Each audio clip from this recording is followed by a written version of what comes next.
आज महाराष्ट्र कर्नाटक सीमा प्रश्नासंदर्भामध्ये महाराष्ट्र एकीकरण समितीच्या पदाधिकाऱ्यांच्या बरोबरची बैठक सीमा भागातला समन्वयक मंत्री म्हणून या ठिकाणी मी घेतली। हे शिष्टमंडळ माननीय मुख्यमंत्री एकनाथजी शिंदे साहेबांना मागच्या 2-3 दिवसामध्ये कोल्हापूरला भेटलं होतं।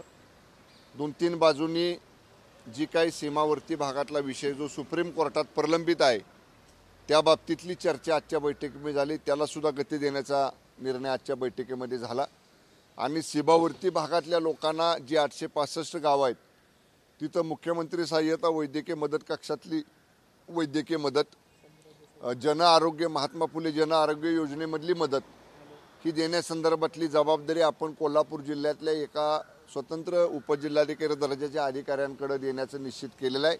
त्या बाबतीतली सुद्धा चर्चा झाली।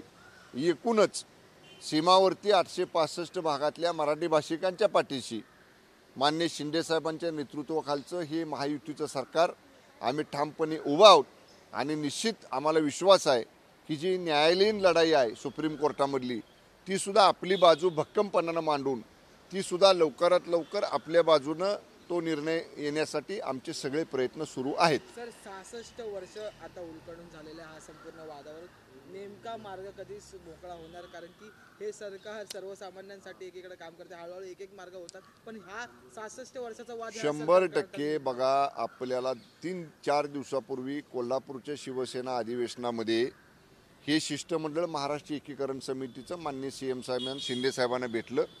साहेबांनी मला सांगितलं तात्काळ बैठक घ्यायला आणि लगेचच मी आज त्याची बैठक घेतली। लीगल बाजू ज्या आहेत कायदेशीर बाबी ज्या सुप्रीम कोर्टामधल्या आहेत त्याच्यावर सुद्धा आता चर्चा झाली। आमचे जे इथले स्थानिक ॲडव्होकेट आहेत त्यांच्याशी आम्ही बोललो आणि आम्ही तिन्ही मंत्री म्हणजे माननीय चंद्रकांत दादा, मी आणि केसरकर साहेब आम्ही तिघही लवकरच दिल्लीला जातोय। सिनियर काउन्सिल जे आमचे वैद्यनाथन साहेब आहेत, शिवाजीराव जाधव साहेब आहेत, यांच्याबरोबर आम्ही डायरेक्ट 1 to 1 एक कॉन्फरन्स करतोय तिथं की हा प्रश्न कशा पद्धतीने सुप्रीम कोर्टातनं लवकर निकाली काढायचा।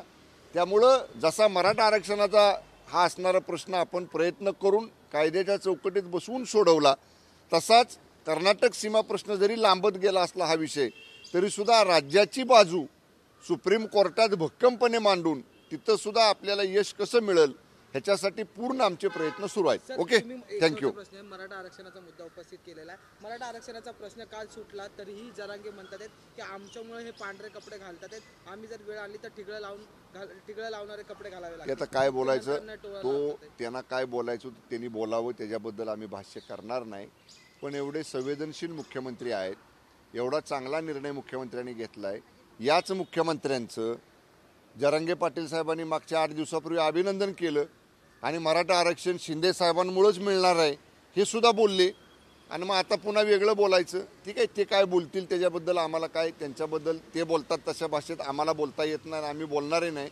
माननीय शिंदे साहेबांची आम्हाला ती शिकवण नाही। पण मराठा आरक्षणाचा प्रश्न आता योग्य रीतीनं सुटला आहे। मराठा समाजाने त्याचं स्वागत केले।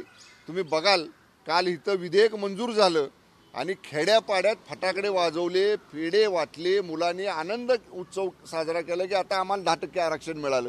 एवढा चांगला निर्णय झाल्यानंतर सुद्धा त्याच्यावर टीका करणं योग्य नाही। मला एवढंच म्हणायचे जरांगे पाटील साहेबांनी आता संयमाची भूमिका घ्यावी। शरद पवार सुद्धा शंका उपस्थित करताना ठीक आहे, ज्यांना करायचं आहे शंका त्यांनी करू द्यात।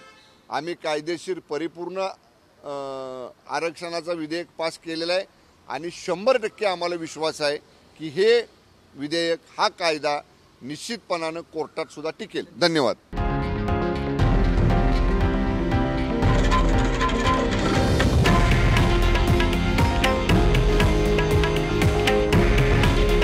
हे आहे देशातील नंबर 1 न्यूज नेटवर्क आणि आपण पाहत आहात TV9 मराठी। काळजी तुमची, हित महाराष्ट्राचं।